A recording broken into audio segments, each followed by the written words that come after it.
Hey guys, and welcome back to my channel, Aquapolis Quest, with me, Matty Daley. On today's episode, we're going to be talking about why Pokemon is good for people with autism. Children and adults alike, people like me. So hang tight, Questers, we got a lot to discuss today. Let's go. First, you may be wondering, what exactly is autism? I've heard this term a lot in the media, but I don't understand what exactly autism is or how it affects each person diagnosed with it.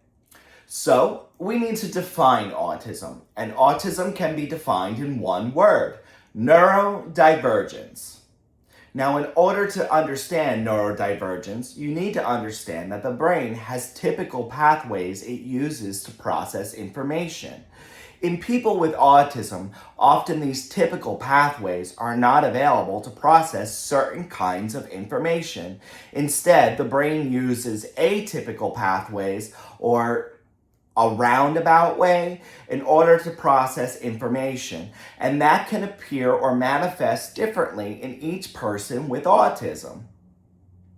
Next, it's important to understand that autism's most common symptom is sensory overload, and this appears in 3 different classified levels of autism. There's level 1, like me, someone you may meet and not even realize that they have autism. Level 2, which is someone who has a bit more of a sensory overload than someone with level 1 and can have outbursts, fits of rage, but they are typically verbal, even though they have limited vocabulary and oftentimes intellectual disabilities. And then there's level 3, which is people who are often nonverbal or not able to communicate with you in a typical fashion, but they do feel things. They have emotions, they have sensory experiences. It's just that their brain is processing information so much differently than yours or mine, they're not able to communicate that with you verbally. So, Maddie, how and when did you discover you had autism? Well, not until later in life. I found out I had autism about 1 year ago. It had been suggested to me many times over the years. It had been suggested to my parents when I was a child, but no one actually took the time to test me. I was inspired to go for a test when I saw a celebrity that I admired come out and detail that they had taken a test and it was confirmed they had autism. So I wanted to know for myself as well. So I took the test. I met with a neuropsychiatrist. My mother had to get involved. There was a lot of going over my social history, my behavioral history. And then it was determined after taking the exam and meeting with the neuropsychiatrist that I have level 1 autism. And yeah, it was, well, I wouldn't say it came as a shock. I always knew that I was different because I was bullied a lot in school when I was growing up.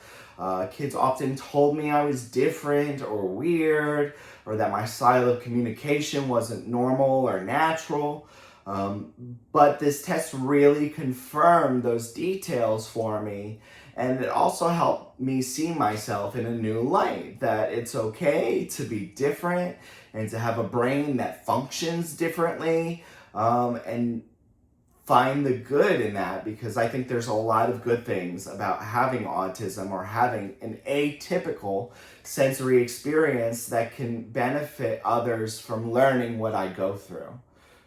Next, in order to understand why Pokemon is good for people with autism like me, we need to examine one of my sensory overload symptoms, and that symptom is a hyperactive imagination, or as I like to refer to it as, the creative kaboom! That's right, my brain is kind of like a hamster wheel that's always spinning with ideas, whether they're to do with TV shows that I love, or movies, or my own original concepts and ideas. I'm always thinking of something creative. Of course, my main goal in life is to become a successful movie director and screenwriter. In fact, I've written many screenplays, some of them original concepts, and some of them spec scripts for franchises that I love. In fact, you can check out my campaign for a new Nightmare on Elm Street at A Daily Nightmare here on YouTube and over on Instagram. Anyway, when looking at Pokemon, we need to understand the levels of creativity Pokemon offers and how that can be beneficial to people with autism. Being a Pokemon fanatic is kind of like being an astronaut. Pokemon is an entirely alien planet. Even though it's modeled after Eastern Hemisphere culture, it's entirely a world built all onto its own. The islands, the culture, the creatures, everything inside of Pokemon is completely alien to life on Earth. In fact, the culture of people in Pokemon is driven by empathy and kindness, often not the case of the culture here on Earth. There's been much public debate recently about whether empathy and kindness are great strengths or terrible weaknesses. And in my personal view, I think empathy and kindness are great strengths, and we can learn these skills from Pokemon. I don't think empathy and kindness are inherent abilities to human nature, but I do think we can acquire the skills of empathy and kindness through stories like Pokemon that teach them. As a person with autism, I often find human connection difficult, to say the least. It can produce high amounts of anxiety, trigger other symptoms, and even be physically painful, especially in my mind and other areas of my body. However, by watching movies and TV shows like Pokemon that teach about empathy and kindness, I'm able to access skills I wasn't aware I even had in order to connect with other human beings. And we need look no further than our hero's journey to see where and how those skills are taught. Long before Ash met gal pal Misty and surrogate big brother Brock, he made one pivotal friendship that set the tone for the entire series, and that friend was Pikachu. But it's important to remember that in the beginning, Pikachu and Ash weren't friends at all. In fact, Pikachu and Ash didn't get along. They viewed each other as stubborn. Ash wanted Pikachu to live inside the Pokeball, like most Pokemon do when they're carried by a trainer. Pikachu, which is naturally curious, just wanted to be free to roam around. It wasn't until Pikachu was injured by a gaggle of Spearow that the two finally began to see eye to eye. When Ash insisted the Pikachu get inside a Pokeball so he could rush him off to a Pokemon Center, the Pikachu refused. So instead, Ash scooped him up in his arms and brought him to the Pokemon Center anyway. It was then that Pikachu realized Ash would never force him to do anything he didn't want to do. And finally, a foundation of trust was born, and the two began their friendship. This pattern of behavior from Ash Ketchum is shown to us over and over again as he meets his other Gen 1 starter Pokemon. When he meets Charmander, who was quite literally left for dead by his former trainer Damien, Ash gives Charmander the choice to come with him on his journey or to go back to Damien, and Charmander chooses Ash. The same thing happens when Ash meets Bulbasaur, the guardian of the forest. Ash and Bulbasaur at first butted heads, but then Bulbasaur saw what a kind person Ash was and decided that if Ash could beat him in a battle, he was worth taking the journey with. And when Ash met Squirtle, the leader of the Squirtle Squad, who helped put out fires in their town, well, Squirtle saw what a wonderful person Ash was as well and decided to come on the journey with him.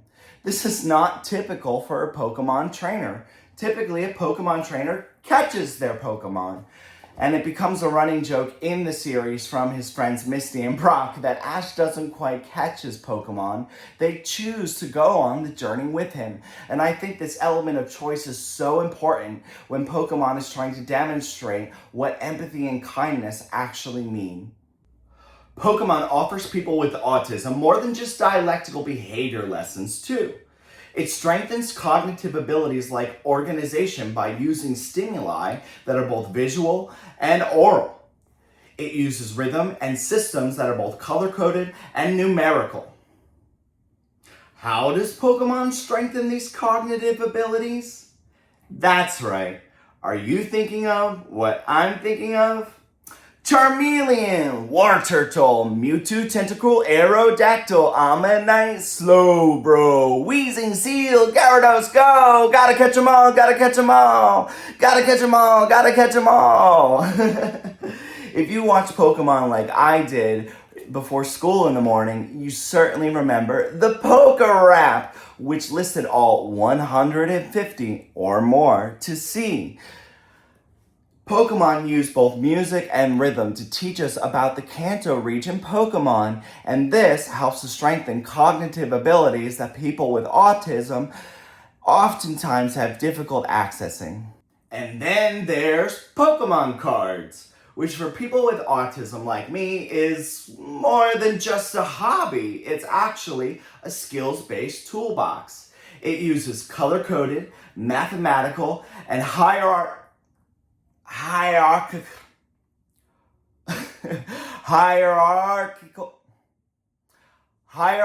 systems to strengthen certain cognitive abilities. As an example, here is my Pokemon Go Master Set. As you can see, the Pokemon cards are color-coded, organized according to the Pokemon's type, or an element. We could actually make an entire other video about how Pokemon teaches us about the elements of the earth through each Pokemon type. In the corner of each card is also a numerical value that allows you to know where it belongs in the set. And they simply just ascend. 1, 2, 3, and so on and so forth. Pokemon cards also offer a little creativity when you organize the set. I have chosen to organize this particular set that has peelable Ditto cards in it.